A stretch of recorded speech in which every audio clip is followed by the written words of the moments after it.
20 টাকার তারাবির হাদিস স্বয়ং রেজাউল করিম আবরার জাল করেছে। কি করেছে কথা বলেন? জাল করেছে। দেখাবো। ইউটিউবার ভাই উঠেন, আপনাদের কাজ আছে। তার বই আপনি কিভাবে নামাজ পড়ছেন, আপনি কিভাবে নামাজ পড়বেন, লেখক রেজাউল করিম আবরার অনুবাদ করেছে, সম্পাদন এবং সংযোজন করেছেন। তার বইয়ের 208 নম্বর পৃষ্ঠা। কত নম্বর পৃষ্ঠা? কত নম্বর পৃষ্ঠা? 208 নম্বর পৃষ্ঠা। 20 টাকার তারাবির দলিল এই 6টা সহিহ গ্রন্থ থেকে, সুনান আরবা সহ সহিহাইন থেকে দিতে না পারার কারণে রেজাউল করিম আবরার তিনি একটা সরাসরি হাদিসকে জাল তৈরি করে দিয়েছে। এই দেখেন সেই হাদিস, তার বইয়ের 208 নম্বর পৃষ্ঠা, পৃষ্ঠা নাম্বার 384, পৃষ্ঠা নাম্বার 384, হাদিস নাম্বার 384, পৃষ্ঠা নাম্বার 208। হাদিসটা পড়বো, যারা আছে জুম করে নিক আগে, কারণ এটা ইউটিউবে যাবে। আর বুকে যদি দম থাকে আমার এই ভিডিওর জবাব যেন একটা বাক্য খুলেব। বেটা তুমি কাকে বলো দাজ্জাল? তুমি চিটিংবাজ। তুমি আমাদের শেখদেরকে বলছো যে আব্দুর রাজ্জাক এই ভুল করেছে, মুজাফফর বিন মুহসিন এই ভুল করেছে। বেটা তোমার বই যে জাল তৈরি করেছে তুমি হাদিস। দর্শক মন্ডলী, এমন হাদিসকে জাল করেছে ভাবতে অবাক লাগে। আহলে হাদিসের বাচ্চার কাছে এই হাদিস জালগুলো চোখে চলে আসে। দেখেন একটা হাদিস নকল করেছে হযরত হাসান রাহিমাহুল্লাহ থেকে বর্ণনা। ওমর ইবনে খাত্তাব লোকেদের উবাই বিন কাবের ইমামতিতে একত্রিত করলেন, আর তিনি 20 রাকাত তারাবি পড়াতেন। কত রাকাত কথা বলেন? 20 রাকাত। ফুটনোটে লিখেছে 463 নম্বর ফুটনোট। লেখার পরে এখানে বলছে সুনান আবু দাউদ হাদিস নাম্বার 1429।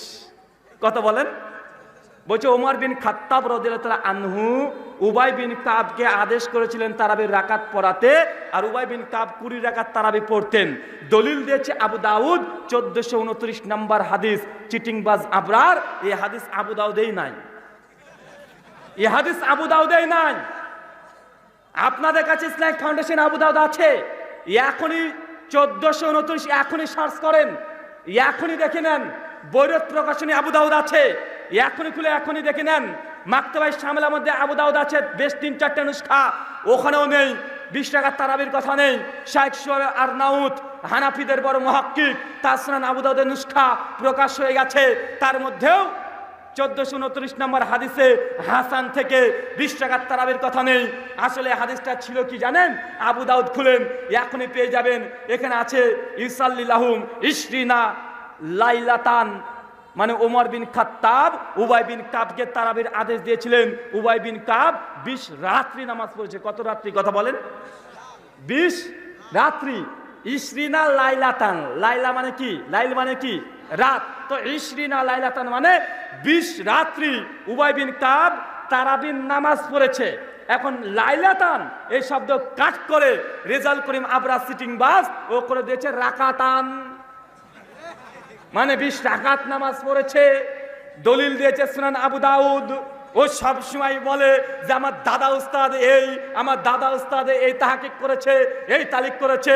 শেখ শুআয়ব আরনাউত গোটা বিশ্ব জগতের মধ্যে সব চাইতে আলবানির চাইতেও নাকি শ্রেষ্ঠ মুহাদ্দিস। আমি রেজাউল করিম আবরারকে চ্যালেঞ্জ করলাম, আবু দাউদ শুআয়ব আরনাউতের তাহকিক তালিক সহ আছে, তার আবু দাউদ খুলে দেখেন। ওই আবু দাউদের মধ্যেও ইশরিনা লাইলাতান আছে। 20 রাত্রি নামাজ পড়েছে, কিন্তু সিটিং বাজ করে দিল 20 রাকাত নামাজ পড়েছে। ভাই এরা নাকি আবার আহলে হাদিসদের ভুল ধরতে আসে। হাদিসকে জাল করেছে বেটা তুমি। হাদিসকে জাল করে আবার মুজাফফর বিন মুহসিনের উপরে কত অভিযোগ, কত রকমের ভাষা খারাপ করে তারা কথা বলছে।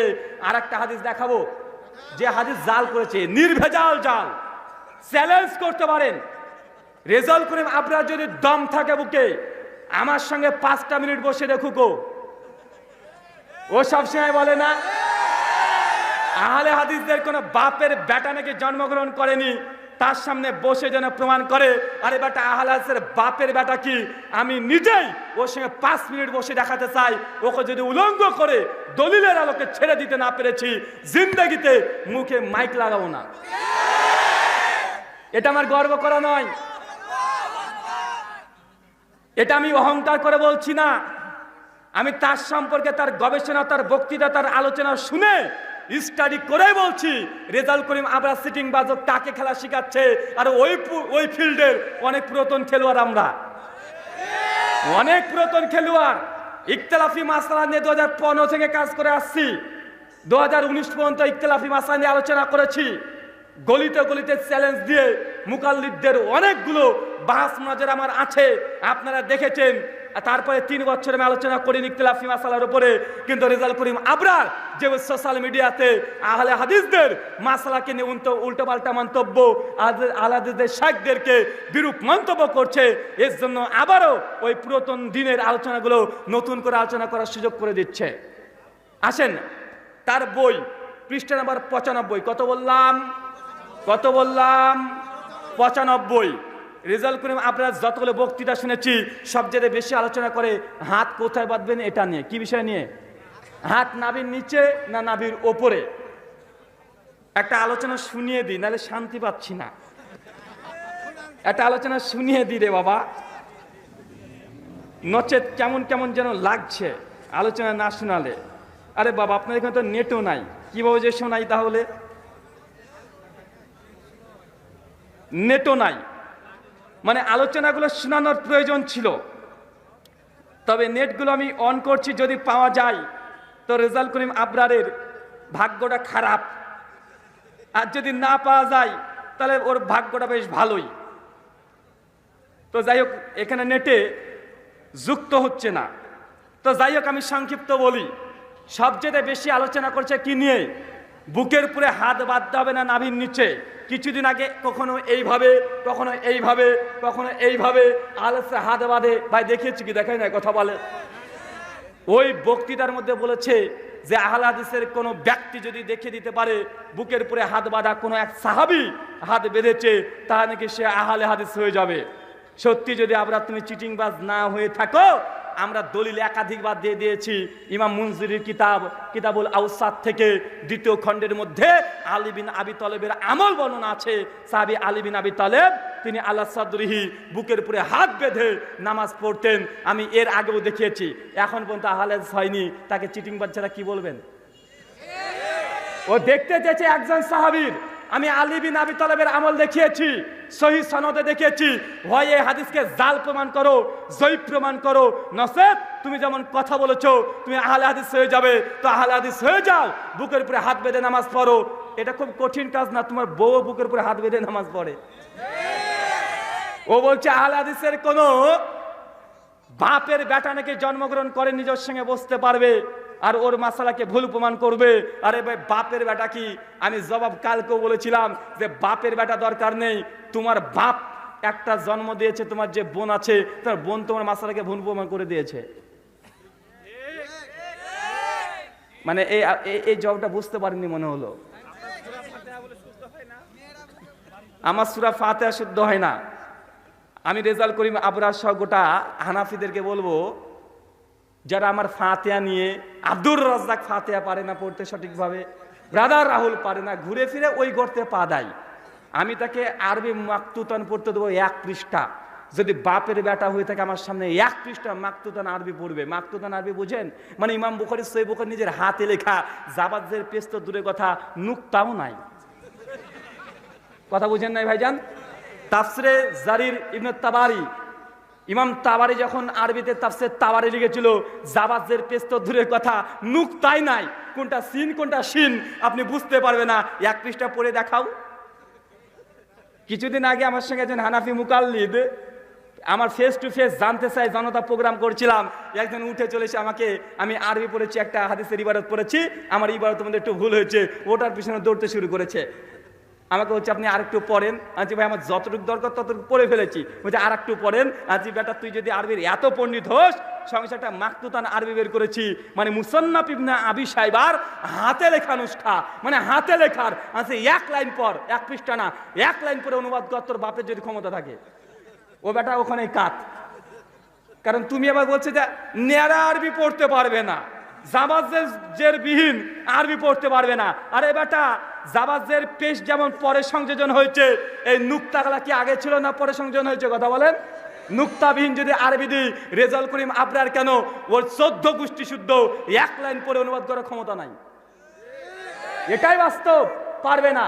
আল্লাহ সুবহানাহু ওয়া তাআলা এই সবগুলো থেকে আমাদেরকে হেফাজত করো, সকলে পড়ি আল্লাহুম্মা আমিন। সম্মানিত দর্শক মণ্ডলী, আমি আর একটা বিষয় দেখাবো। তার বইয়ের 95 নম্বর পৃষ্ঠায় তিনি নাভির নিচে হাত বাঁধতে হবে এই মর্মে হাদিসকে একটা জাল তৈরি করেছে। হাদিস কিন্তু জাল নয়, হাদিস নিজেই জাল তৈরি করেছে। একটা হাদিস জাল কোন এক গ্রন্থে আছে, দিয়ে দিয়েছে। একটা হরিণ বাঁধা ছিল গাছেরই তলায়, হাদিস জাল। তবে হাদিসের গ্রন্থে আছে, আল বিদায় ওয়ান নিহায়াতে আছে, তারিখ ইবনু আসাকিরের মধ্যে এই রিওয়ায়াত বর্ণনা আছে, অনেক জায়গাতে হাদিসগুলো আছে। জ্ঞান অর্জনের জন্য শুধু চীন দেশে যেতে হলো জাল, হাদিস জাল, মওযু। তবে হাদিসের গ্রন্থে আছে না নাই? শুআবুল ঈমান লিল বাইহাকির মধ্যে সনদ মওজুদ আছে, দালাইলুন নবুওয়াত লিল বাইহাকির মধ্যে সনদ মওজুদ আছে, তাবরানী মুজাম্মাল আওসাতের মধ্যে সনদ লিপিবদ্ধ করা আছে, বিভিন্ন জায়গায় এর সনদ আছে, হাদিসের গ্রন্থে আছে। কিন্তু রেজাউল করিম আবরার ও হাদিস জাল তৈরির কথা, নিজেই হাদিস জাল তৈরি করেছে, নিজেই। একটা দৃষ্টান্ত দিয়ে বুঝতে পারবেন। তার বই 95 নম্বর পৃষ্ঠা, নাভির নিচে হাত বাঁধবে, হাদিস জাল তৈরি করেছে। রিওয়ায়াত পড়ছি, দেখেন কি বলছে। হযরত আনাস রাদিয়াল্লাহু তাআলা আনহু বলেন, তিনটে জিনিস আখলাকে নববী। এক, ইফতারি তাড়াতাড়ি করা। দুই, সেহরিতে বিলম্ব করা। তিন, নামাজের ডান হাতকে বাম হাতের উপরে রেখে তাহাতা সুররা নাভির নিচে রাখা। তথ্য রেফারেন্স দিয়েছে 158 বলছে। এই হাদিস আছে মাজমাউ জাওয়াইদ, হাদিস নাম্বার 2611। কোন প্রকাশনী? দারুল ফিকির বৈরত থেকে ছাপা। কথা কেন বুঝতে পারলেন? একটা হাদিস নিয়ে এসেছে আনাস বিন মালিক থেকে। তিনি বলছেন, নবীজি বলেছেন তিনটা জিনিস আখলাকে নববী। এক, দ্রুত ইফতার করা, যদিও তারা দ্রুত করে না, 4 মিনিট পরে করে। দুই, সাহারিতে বিলম্ব করা। তিন, বাম হাতকে ডান হাতের উপরে রেখে তাহাতা সুররা নাভির নিচে বাঁধা। এই হাদিসকে নিয়ে এসেছে রেফারেন্স দিয়েছে মাজমাউ জাওয়াইদ, হাদিস নাম্বার 2611, দারুল ফিকির বৈরত থেকে প্রকাশ। এই মাজমাউ জাওয়াইদে নাকি আছে। চ্যালেঞ্জ করলাম, ও যদি বাপের বেটা হয়, মাজমাউ জাওয়াইদ থেকে আনাসের সূত্রে এই হাদিস দেখিয়ে দিক, এই হাদিস নাম্বারে ইনশাআল্লাহ পারবে না, কারণ এই হাদিস মাজমাউ জাওয়াইদে নাই। এই হাদিস মাজমাউ জাওয়াইদে নাই, ওয়াল্লাহি নাই, আল্লাহর কসম নাই। গোটা মাজমাউ জাওয়াইদ পড়ে ফেলুক, গোটা মাজমাউ জাওয়াইদ পড়ে ফেলুক, এই হাদিস মাজমাউ জাওয়াইদে নাই। এই হাদিস ওখানে শেষ হয়ে গেছে। নামাজে পড়ে বাম হাতে পড়ে ডান হাত রাখা, এতটুকু মাজমাউ জাওয়াইদে আছে। কিন্তু তাহাতা সুররা নাভির নিচে এই শব্দটা ঢুকিয়ে দিয়েছে। কথা মানে বুঝতে পারলেন না? চিটিংবাজ কোথায় চিটিংবাজি করেছে জানেন? আল্লাহ নবী বলেছেন তিনটে কাজ আখলাকে নববী। এক, দ্রুত ইফতার করা। দুই, সাহারি বিলম্ব করা। তিন, বাম হাতে পরে ডান হাত রাখা। কোথায় রাখা?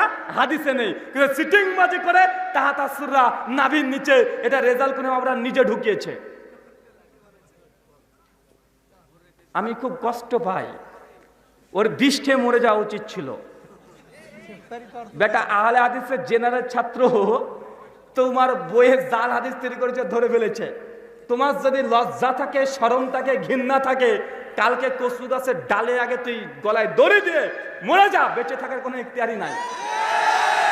নচেত মাজমাউ জাওয়াইদ থেকে এর পেশ করে জাতির সামনে দেখে দাও যে আমি মিথ্যা কথা বলছি, জি না, সম্ভব নয়। কারণ এই হাদিস মাজমাউ জাওয়াইদে গোটা পৃষ্ঠা করে ফেলুক, একটাও পারবে না। যদি পারে মাজমাউ জাওয়াইদের সমপরিমাণ আমি তাকে সোনা উপহার দিয়ে যাব। কথা বুঝতে পারলেন না? মাজমাউ জাওয়াইদ এক সাইডে রাখবো দাড়ি আটকারাতে, আর এক সাইডে সোনা রেখে দেবো। যত ওজন হবে হাদিসের গ্রন্থের ততগুলো সোনা দেবো। যদিও নাই, তবে ও পারবে না, এটা আমি নিশ্চিত। তো নাকি ও পারবে না এটা নিশ্চিত? এই জন্য তাকে চ্যালেঞ্জ করেছি। ওয়াল্লাহি এই হাদিস টাটকা জাল তৈরি করেছে। সত্যি যদি বাপের বেটা হয়ে থাকে, ওর ভাষাটাই বললাম, ও যেভাবে বলে তুমি মাজমাউ জাওয়াইদ থেকে হাদিস দেখে দাও। মানুষ মনে করছে যে দেখো আমাদের আবরার গরিবের তাকি উসমানী, শুধু এই হাদিসে আছে, এই হাদিস এই লেখক এত সালে মৃত্যু, এভাবে বলে দিয়ে প্রকাশনীর নাম নিয়ে ডাহা মিথ্যা কথা লিখেছে।